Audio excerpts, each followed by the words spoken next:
One of the things I love to do is play piano. I find that after I've been, writing a paper or going in the lab and really focusing on things, going and sitting down at the keyboard changes the way your brain works.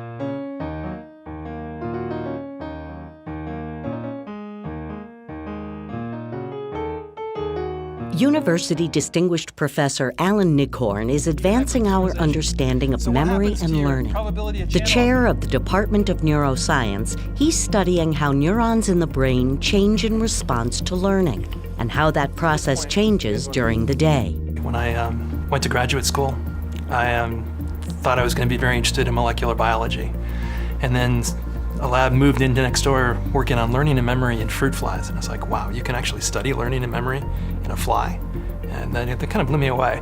And so I switched labs, got into that lab, and really got into Institute of Neuroscience and how the brain works from then on. He's looking at the olfactory system, or sense of smell, in the Manduca sexta, a large moth with a complex set of behaviors and a brain organization that's similar to many other organisms.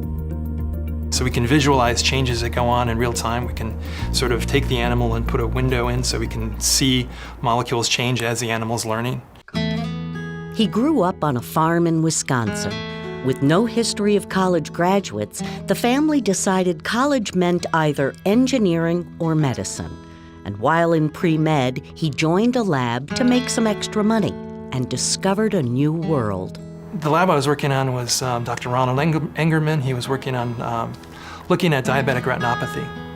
And my little brother's diabetic. It's like all of a sudden, whoa, we can actually, figure this stuff out. And then I realized that this research that I heard about sort of in the stratosphere was done by people like me, and I can actually jump in and do it. And that got me incredibly excited and made me switch. I was always kind of tempted to do medicine, but the scientific bug kind of got me there. The trizol reagent will inactivate any RNases. There have been a lot of things done medically where somebody will say, well, great, this gene's involved, and so let's throw a lot of drugs at this particular gene. And that's had a lot of mixed success because we don't know the context. And so we're really sort of laying the foundation for that context so we can say, okay, that's great. Maybe you don't want to knock it down. Maybe you want to increase it, or maybe you want to tweak it over here because we think about it in terms of a whole system rather than just a molecule at a time. Cells aren't going to really dissolve to nothing. His support and his willingness to help us build community has been extremely important. Yeah, you could create a cDNA where you could essentially put linkage changes. He's kind of at the center of that effort to build a scholarly community, as well as one that's very social around the edges. Yeah, so this part of it you're doing An yourself. enthusiastic teacher, Nighorn says the classroom is all about making connections.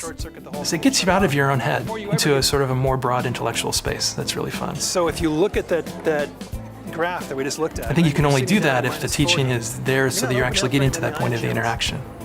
If you're presenting the same canned PowerPoint presentation that you did last year, it's not going to happen. My junior year, we formed a study group, and we basically asked him, hey, Dr. Nighorn, we're having a study group. If you could come talk to us and maybe help us out on these things we're having trouble with. He was there, stayed there for a good 2 hours. That really showed us that he really cares.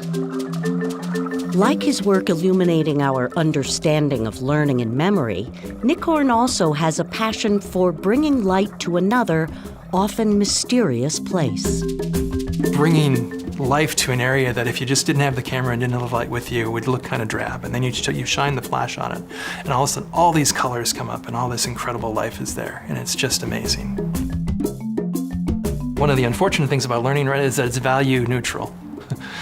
You can learn good things as well as you can learn bad things. And so you can develop bad habits, and the same mechanisms in your brain that allow you to learn bad things will allow you to learn good things.